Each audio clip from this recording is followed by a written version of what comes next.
The patience advantage that outlasts every cycle. Speed dominates headlines. Patience shapes outcomes. And the difference decides who survives every cycle. This matters now because modern finance celebrates reaction. Faster trades, quicker pivots, instant responses. Yet beneath that acceleration, the most durable advantage remains the same one it has always been: the ability to wait when others cannot. Patience is not passivity. It is position. It is a deliberate accumulation of optionality during periods when others are spending theirs. While speed produces visibility, patience produces leverage, and leverage, compounded over cycles, produces outcomes that speed alone can never manufacture. To understand why patience outlasts every cycle, we have to rethink what cycles actually do. Booms reward movement. Busts punish it. But patience operates outside both phases. It preserves optionality when confidence collapses and provides clarity when momentum distorts judgment. Those who can wait are never forced to act at the wrong moment. They do not need to predict which direction the cycle will turn. They only need to ensure they are still standing when it does. London learned this lesson through repetition, not theory. The city watched generations rise and fall, chasing timing, leverage, and precision. What endured were institutions built to survive delay, balance sheets designed to absorb quiet periods, strategies that did not require constant motion to remain valid. The institutions that outlasted the most cycles were not those with the sharpest instincts. They were those with the deepest reserves of time. At first, patience looks uncompetitive. While others move quickly, patient capital appears inactive. Opportunities are passed over. Trends are ignored. From the outside, it looks like hesitation. From the inside, it is discipline. Because patience is not about doing nothing. It is about refusing to move until conditions align. This discipline creates asymmetry. When markets rush, patient participants conserve strength. When liquidity tightens, they remain flexible. When cycles turn abruptly, they are not trapped by commitments made under pressure. Strength is preserved precisely because it was not spent chasing the noise of the moment. Over time, this advantage compounds invisibly. Those who chase cycles exhaust themselves adapting to every shift. Those who wait shape outcomes when the cycle finally breaks. And while cycles repeat endlessly, patience does not age. It accumulates, which is why the quietest advantage in finance is also the one that survives every phase the longest. Patience reshapes power because it preserves choice. In fast markets, choice disappears quickly. Decisions are made under pressure. Commitments harden before alternatives can be evaluated. Participants trade flexibility for immediacy. And once that trade is made, the system dictates outcomes rather than offering them. London understands this dynamic intimately. The city has seen how haste compresses optionality. When capital is deployed aggressively, exit becomes costly.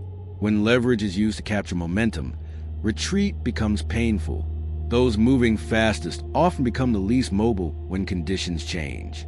Speed, in a cycle that turns, transforms from asset to liability almost overnight. Patience avoids this trap. By waiting, institutions retain the ability to act later. They observe how incentives shift. They watch which assumptions fail and which endure. When clarity arrives, they move with precision rather than urgency. Their actions appear sudden, but they are supported by months or years of restraint.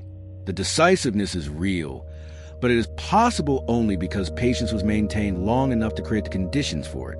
This creates an imbalance. During expansion, patient capital lags visibly.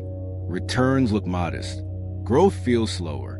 But when cycles reverse, the advantage inverts. Those who chase returns scramble to unwind positions. Those who wait to deploy resources calmly into opportunity. London's advantage has never been about reacting faster than others. It has been about being able to wait longer than others. Waiting through noise. Waiting through pressure. Waiting through false signals. Because patience is not just a strategy. It is insurance against being forced to act when the system is at its most dangerous. And that insurance becomes priceless when cycles turn faster than anyone expects. The conflict appears when patience is mistaken for weakness. In fast-moving environments, restraint draws suspicion. Those who wait are questioned. Pressure builds to participate, to deploy, to keep up. Performance is measured quarterly. Silence is interpreted as indecision, and patience begins to feel like risk. The social cost of restraint rises as the cycle extends, because everyone around the patient participant appears to be benefiting from movement, while patience delivers nothing visible. London has seen how this pressure distorts judgment. As cycles mature, the cost of waiting appears to rise. Prices climb. Momentum accelerates. Narratives harden around inevitability. Those who stayed patient begin doubting their discipline. They are told they are missing out. That opportunity will not wait. That caution is outdated. This is the most dangerous moment, because cycles punish impatience at their peak. Those who abandon patience late are forced to commit when flexibility is lowest. They buy into crowded positions. They accept unfavorable terms. They sacrifice margin for entry. And when the cycle turns, they absorb the full weight of reversal. The decision to abandon patience is almost always made right before the point where patience would have been rewarded. Patience, by contrast, feels most uncomfortable right before it is rewarded. London understands that the real test of patience is not during crisis, but during confidence, when everything appears to work, when restraint feels unnecessary, when discipline feels lonely. This is where cycles extract their price. Those who hold their ground are often criticized until the environment changes. Then the criticism disappears. The pressure reverses, and the value of optionality becomes visible overnight. This is the emotional cost of patience. It requires enduring doubt longer than others can tolerate. It requires watching others succeed temporarily. It requires trusting structure over momentum. Not everyone survives that test, which is why patience remains rare and why its advantage endures. The climax arrives when the cycle finally turns. Momentum breaks, liquidity tightens, and urgency becomes liability. This is the moment patience reveals its full power. Those who waited are not scrambling to exit. They are choosing when to enter. Capital that remained flexible becomes decisive. Opportunities appear not because markets collapsed, but because others are forced to act under pressure. The patient participant does not need to be clever at this moment. They only need to be present, with capacity intact. London understands this transition instinctively. The city does not celebrate the turn. It uses it. While others unwind, patient participants step in calmly. Terms improve. Risk becomes price again. Confidence returns selectively. What looked like inactivity transforms into advantage almost overnight. This is a resolution of patience across cycles. Waiting was not avoidance. It was preparation. The system rewards those who preserved choice when others surrendered it, not because they predicted the future, but because they refused to be trapped by the present. Patience did not beat the cycle. It outlasted it. And once the cycle resets, the advantage compounds again. Those who waited now shape the next phase. Those who rush begin recovering. The pattern repeats. Quietly, predictably, relentlessly. The lesson is enduring. Cycles punish speed. They reward endurance.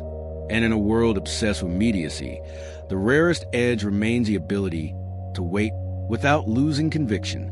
Sometimes the smallest shift in perspective becomes the beginning of a new future. The institutional design of patience is different from the personal discipline of patience. An individual can decide to wait, but an institution must be built to wait, meaning its incentive structures, its performance metrics, its governance, and its culture must all be aligned to permit and reward duration rather than punish it. This is harder than it sounds. Most institutional structures, left to their own logic, drift towards short-termism. The natural rhythms of reporting, accountability, and reward tend to compress time horizons. Fighting that compression requires deliberate choices at every level of organizational design, made not in moments of crisis, but during the long, unremarkable intervals when urgency is low and the temptation to measure everything quarterly is at its strongest. London's institutional depth reflects this design challenge taken seriously over generations. The financial structures that have endured longest are not those that happen to attract patient individuals. They are those that were built in ways that made patience the structurally reinforced default rather than a departure from it. Patience was not left to individual willpower. It was embedded in governance, in liability structures, in the time horizons attached to capital. The result was an institutional culture of endurance that did not merely reflect the preferences of its current participants, but shaped what was possible and rewarded. And in doing so, outlasted the cycles that exhausted every alternative. The